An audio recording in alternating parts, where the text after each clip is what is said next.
आजच्या या शनिवारच्या रम्य सकाळी सप्तर्षी कला मंचावरील विज्ञान मंचावर उपस्थित असलेले प्रशालेचे मुख्याध्यापक श्री कदम सर, उपमुख्याध्यापक श्री पटेल सर, पर्यवेक्षिका तोणुरे मॅडम, त्याचबरोबर उपस्थित सर्व माझे सहकारी मित्र आणि ज्यांच्यासाठी हा कार्यक्रम इथं आपण संपूर्ण करतोय असे सर्व माझे प्रिय विद्यार्थी मित्रांनो, प्रथमतः सर्वांना आजच्या या राष्ट्रीय विज्ञान दिनानिमित्त खूप खूप शुभेच्छा. महत्त्वाचा असा प्रश्न पडतो, राष्ट्रीय विज्ञान दिन 28 फेब्रुवारीलाच का आपण साजरा करतो? आता एका विद्यार्थ्याने सांगितलं, पण मी थोडं त्याच्या खुलासा करणार आहे. तर मित्रांनो, सी.व्ही. रमण यांचा तो जन्मदिवस सुद्धा नाही, तरी सुद्धा आपण 28 फेब्रुवारी का साजरा करतो त्याची मागची कथा मी तुम्हाला सांगतो. सन 1921 चा काळ होता. आपला देश अजून पारतंत्र्यात होता. भारताला स्वातंत्र्य सुद्धा मिळालं नव्हतं. त्यावेळची ही गोष्ट आहे. सी.व्ही. रमण हे इंग्लंडहून भारताकडे येत होते. त्यावेळी विमानाची तेवढी सोय नव्हती. जहाजामधून ते इकडे येत असताना त्यांच्यामध्ये कुतूहल होतं आणि ते त्याच्या डेकवर म्हणजे त्या जहाजाच्या डेकवर उभारून निहाळत होते. निहाळताना त्यांच्या असं लक्षात आलं, समुद्राचं जे पाणी आहे कुठल्या रंगाचं असतं सांगा बघू? निळ्या रंगाचं असतं. अगदी बरोबर. तर त्यांना सुद्धा ते निळं दिसलं. ते विचार करायला लागले, या समुद्राचं पाणी निळच का असेल बरं? मग विचार करता करता तिथे त्यांचे सहकारी म्हणाले, सर, जे वर आकाश निळं आहे बघा, त्या आकाश निळं असल्यामुळं त्याचं प्रतिबिंब हे या पाण्यात पडतं आणि त्यामुळं आकाश निळं होतं असं त्यांचं म्हणणं होतं. पण सी.व्ही. रमण यांना ते पटलं नाही म्हणाले. ते नाही, नक्कीच याचं उत्तर हे नाहीये. मग जेव्हा ते भारतात परत आल्यानंतर त्याच्यावर त्यांनी संशोधन सुरू केलं आणि जवळपास त्यांनी 7 वर्ष संशोधन सुरू केलं. पहा, 1921 ला सुरू झालेली ही गोष्ट 1928 पर्यंत चालली. 1928 ला त्यांनी एक शोध निबंध प्रसिद्ध केला.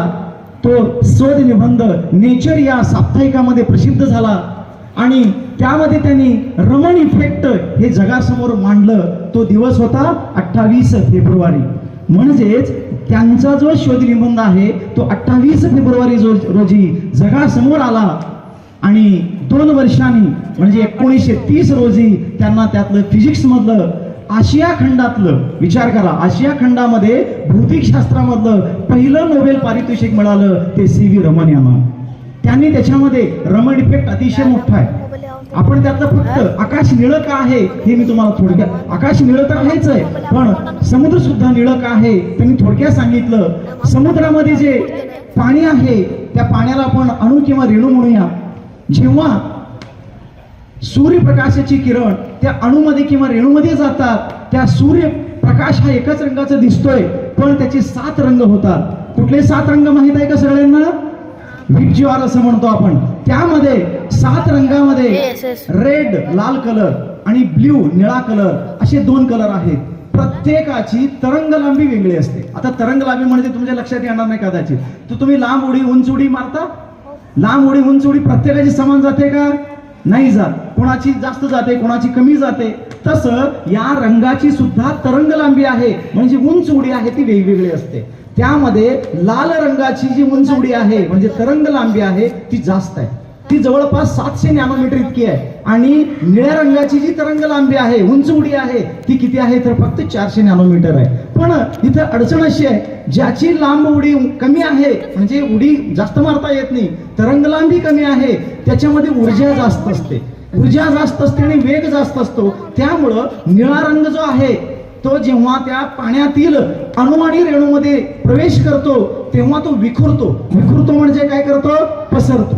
आता तुम्हाला माहिती आहे, पेन 2 प्रकारचे पेन असतात. शाईचं पेन समजायचं ठेवलं, खराब झाला, लगेच पसरतो का नाही सगळीकडे? पण तेच तुम्ही बॉल पेन ठेवला असेल तर पसरतो का लगेच? नाही पसरत. तसं निळा रंग हा सगळीकडे पसरत जातो आणि तो पसरल्यामुळे एका अणूमधून दुसऱ्यामधून तिसऱ्या असे जात तोच रंग सगळीकडे जास्त पसरतो. म्हणून आपल्याला समुद्र कसा भासतो? निळा भासतो. प्रत्यक्षात समुद्र निळा नाही. किंवा पाण्याला रंग आहे का? पाण्याला रंगहीन आहे, तो रंगहीन आहे, अशा रीतीने हा नोबेलचा प्राइज तो मिळालाय 1930 ला. कोणत्या कारणामुळे? तर रमण इफेक्टमुळे. मित्रांनो, तुमच्या लक्षात आलं असेल, रमण इफेक्ट इतकंच नव्हे, प्रचंड आहे. त्याचा उपयोग आता प्रत्येक क्षेत्रामध्ये केला जातो. तर विज्ञान किती महत्वाचं आहे तुमच्या लक्षात आलं असेल. विज्ञान म्हणजे फक्त काय शाळेत जाऊन फक्त वर्गात पुस्तक अभ्यास करणे एवढंच आहे का? विज्ञान म्हणजे प्रयोगशाळेत गेलं, टेस्ट ट्यूब हाताळलं, टेस्ट ट्यूब पिपेट ब्युरेट हाताळलं म्हणजे आहे का? विज्ञान याचा अर्थ असा आहे, का, कसे, कधी, हे का झालं असे प्रश्न जेव्हा तुम्हाला पडतात तेव्हा तुम्ही खऱ्या अर्थाने विज्ञान शिकता. तुम्हाला प्रश्न पडले पाहिजेत, हे असंच का घडतं, याच्या मागचं कारण काय आहे, हे असं का घडलं, याच्या मागचं शोध जेव्हा आपण घेतो तेव्हा खऱ्या अर्थाने आपण विज्ञान शिकत असतो. आणि विज्ञान शिकत असताना डॉक्टर अब्दुल APJ कलाम म्हणतात, dreams dreams dreams dreams transform into thoughts and thoughts create an action म्हटलेलं आहे. म्हणजेच काय? ड्रीम्स बघा, ड्रीम्स म्हणजे काय? स्वप्न पहा, मोठी स्वप्न पहा. जर स्वप्न पाहिले तर त्याचं रूपांतर कशात होतं? विचारामध्ये होतं. आणि विचारामधूनच कृती घडते, कृती म्हणजे ऍक्शन घडतं. आणि त्या जे मोठमोठे संशोधक झाले तसे संशोधक आपण सुद्धा होऊ शकतो. तुमच्यामध्ये सुद्धा संशोधक होण्याची वृत्ती आहे.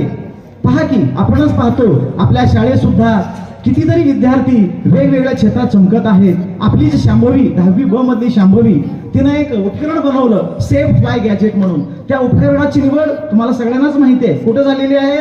राष्ट्रीय स्तरावर झालेली आहे, नॅशनल लेवलला झालेली आहे आणि अजून नॅशनल लेवल होणार आहे. आणि तिथं सुद्धा तिचा नंबर येण्याची शक्यता आहे. आणि तिथं समजा नंबर आला तर तिला त्याचं पेटंट मिळणार आहे. पेटंट याचा अर्थ काय? स्वामित्व मिळणार आहे. तेवढंच कशाला, कालच पेपरमध्ये आपण बातमी वाचली, मलंग कार्तिकी 6वी ब मधली कार्तिकी, तिनं नासा या मोठ्या कंपनीमध्ये, जसं आपलं इस्रो आहे तसं त्यांचं नासा आहे, त्या नासामध्ये चंद्रयानसाठी तिचा सहभाग असणार आहे. तिला व्हर्च्युअली पद्धतीने पाहणार आहे. म्हणजे कुठे ना कुठं आपल्या शाळेचं प्रशासन म्हणा किंवा आपल्या शाळेचे शिक्षक म्हणा, या सगळ्यांचं जे कर्तृत्व आहे त्याचे एकंदरीत परिणाम काय दिसतो? तर आपले विद्यार्थी सुद्धा पुढे जात आहेत आणि नक्कीच हे पुढे जाणार आहेत. या निमित्तानं मला असं सांगावं वाटतं. आणि प्रयोग करत असताना आपण कधीही खचायचं नाहीये, कारण की यश हे एकाच वेळी मिळत नसतं. थॉमस अल्वा एडिसन ऐकून असाल नाव तुम्ही. त्यांनी बल्बचा शोध लावला, लाईटचा शोध लावला. लाईटचा शोध लावण्यासाठी त्यांनी किती वेळ गेला माहित असेल तुम्हाला? 1000 वेळा त्यांनी प्रयोग केला. आपण काय केलं असतं? आपण 2-3 वेळा प्रयोग केला असता, जाऊ दे कशाला, मला काय येत नाही, सोडून दिलं असतं. पण त्याने 1000 वेळा प्रयोग केला आणि 1001व्या वेळी त्यांना सक्सेस मिळालं आणि बल्ब पेटला. तेव्हा त्यांना विचारण्यात आलं, अरे तुम्ही 1000 वेळा अयशस्वी झालात की? त्यावेळी त्याचं उत्तर काय होतं माहितीये? मी अयशस्वी झालो नाही, तर 1000 वेळा बल्ब पेटल्यानंतर, चुकीच्या पद्धतीने लावल्यानंतर ते पेटत नाही हे दाखवण्याचा प्रयत्न केला. म्हणजे 1000 जी पद्धती होत्या सगळ्या काय होत्या? त्या चुकीच्या होत्या. अशा पद्धतीने तुम्ही जर बल्ब पेटवला तर ते पेटत नाही. 1001व्या वेळी जो बल्ब पेटला तो बरोबर पेटला. म्हणजे आपल्याला इतक्या वेळा काय करावं लागतं? प्रयत्न करावा लागतो आणि प्रयत्नानेच आपल्याला यश मिळतं. हे विज्ञानामध्ये शक्य आहे. आणि मित्रांनो, आपण जाता जाता तुम्हाला सांगू इच्छितो, फेल्युअर, अपयश, फेल्युअर म्हणजे काय? Failure is not opposite word of success. Failure is not opposite word of success, it is an part of success. याचा अर्थ असा आहे, अयशस्वी होणे हे यशस्वीच्या विरोधाचं नाही आहे. अयशस्वी होणे हा सुद्धा यशाचाच एक भाग आहे. म्हणजे तुम्ही अयशस्वी झाला म्हणजेच तुम्ही अयशस्वी होत नाही, यशाचाच गौरव तुम्हाला मिळत असतं. त्या बाजूने तुम्ही वाटचाल करत असता. आणि आपला देश सुद्धा या इस्रोच्या साहाय्याने आपण चांद्रयान, मंगळयान याच्यामध्ये मोठी झेप घेतलेली आहे. कमी खर्चात सुद्धा आपण मंगळवर गेलेलो आहे, चांद्रयान सुद्धा सफल केलेलं आहे. हे सगळं श्रेय कोणाला जातं? तर आपल्या देशातल्या सायंटिस्टना जातं. नक्कीच तुमच्या सुद्धा सायंटिस्ट होणार आहे, मोठमोठे शोध तुम्ही लावणार आहे, द्रोण बनवणार आहे, याची मला खात्री आहे. आणि जाता जाता एवढंच म्हणू शकतो, चला आज या विज्ञान दिनानिमित्त एक संकल्प करूया. तो संकल्प काय असणार आहे पहा, प्रश्न विचारूया.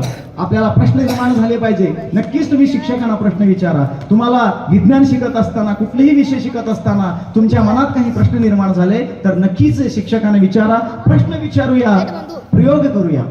प्रयोग केल्यानेच आपल्याला कळतं खरं काय खोटं काय. इतकंच नव्हे, अंधश्रद्धा सुद्धा टाळूया. आपल्याला माहिती आहे वैज्ञानिक दृष्टिकोन निर्माण करणे म्हणजे काय. वैज्ञानिक दृष्टिकोन निर्माण करणे म्हणजेच अंधश्रद्धेला थारा न देणे. अंधश्रद्धा, रूढी परंपरा याला बाजूला सारूया आणि या विज्ञानाच्या बळावर भारत विकसित करूया. विज्ञान म्हणजेच प्रकाश आहे, विज्ञान म्हणजेच सत्य आहे, विज्ञान म्हणजेच भविष्य आहे आणि या भविष्याचे शिल्पकार तुम्ही आहात.